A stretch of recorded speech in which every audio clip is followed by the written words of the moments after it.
You're unloading boxes behind a grocery store at 11:38 p.m. when your phone starts vibrating non-stop in your pocket.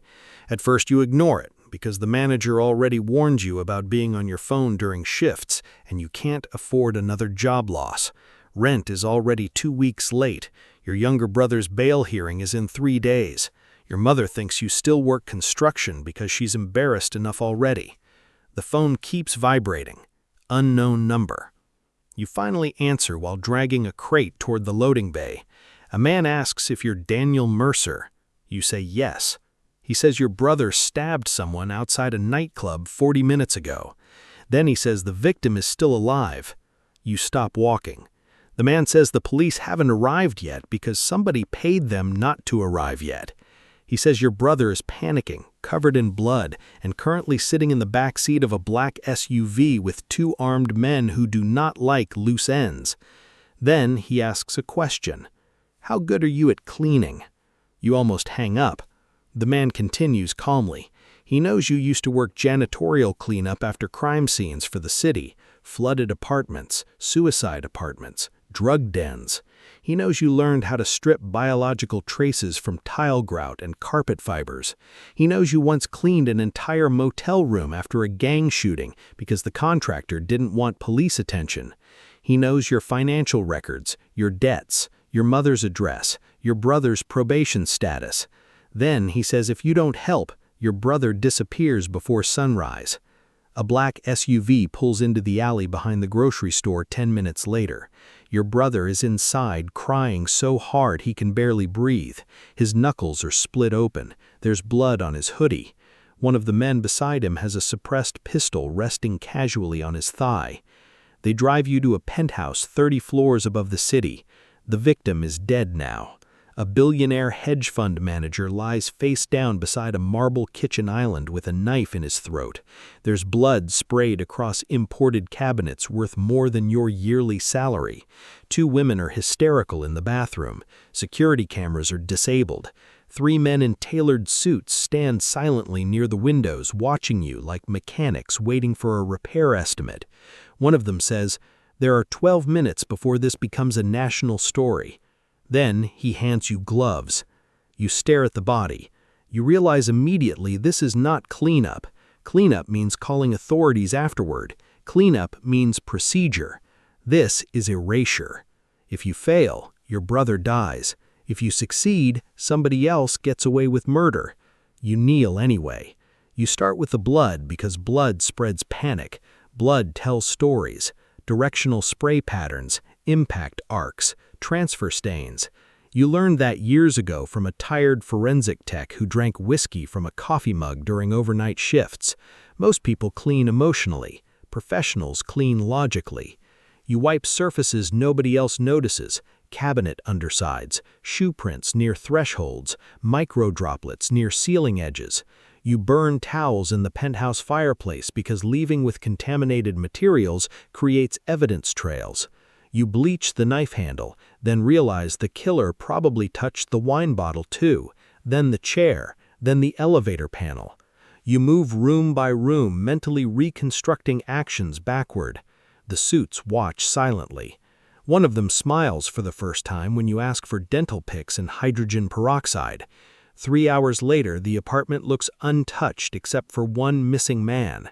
The body leaves wrapped in plastic through a service elevator. One of the suited men hands you a burner phone before dawn. You work for us now. You try saying no. Then he slides photographs across the table.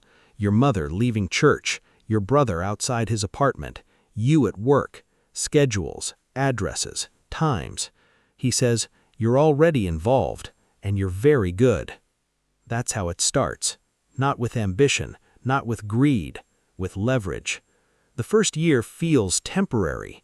You tell yourself that constantly, just long enough to clear debts, just long enough to protect your family, just long enough to disappear afterward.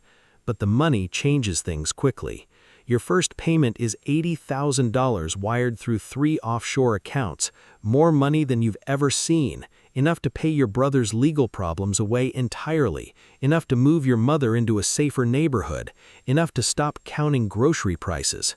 The organization never gives you names, only clients: politicians, oligarchs, arms dealers, tech founders, princes, men whose faces appear on magazine covers beside words like visionary and philanthropist.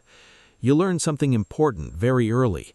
The richer the client, the less emotional the crime. Poor people kill out of rage. Rich people kill because it simplifies problems. A business partner becomes inconvenient. A journalist gets too close. A model overdoses during a private party. A senator dies beside someone who isn't his wife. And every time your job is the same: remove consequences. You become obsessed with systems because systems keep you alive. You create protocols, rules. Never use personal phones. Never drive directly to a site. Never speak client names aloud. Always identify the real threat. Usually it isn't police, it's witnesses, security staff, drivers, assistants, people overlooked by powerful men until they become liabilities. You stop thinking like a cleaner. You start thinking like a disappearance act. By year 3, you're operating internationally: Dubai, Singapore, Moscow, London, private islands where billionaires commit crimes under the assumption money can erase gravity itself. Sometimes they're right. You learn how the world actually works. It isn't governments controlling outcomes. It's networks, favors, blackmail, financial dependency. Everybody owns somebody. You once spend 18 hours inside a yacht off the coast of Greece after the son of an energy billionaire kills a woman during a cocaine-fueled breakdown. The family's lawyers are already preparing a fake overdose narrative before rigor mortis even sets in. Your job is to make the story physically possible. You inject heroin into a corpse that night for the first time. Your hands shake afterward. Not during, after. That difference scares you more than anything. The next morning, the media reports a tragic accidental overdose involving an unidentified escort. The billionaire's son is photographed smiling at a charity event 3 days later.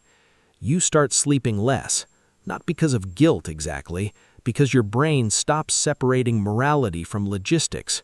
You catch yourself evaluating restaurants based on surveillance coverage, hotel layouts, exit routes, bleach access. You notice cleaning chemicals automatically when entering homes. You memorize blind spots instinctively. Normal people stop feeling real. Relationships become impossible. You date a woman named Claire for 6 months without telling her what you actually do. You invent vague consulting work. She believes you at first because rich people always need consultants.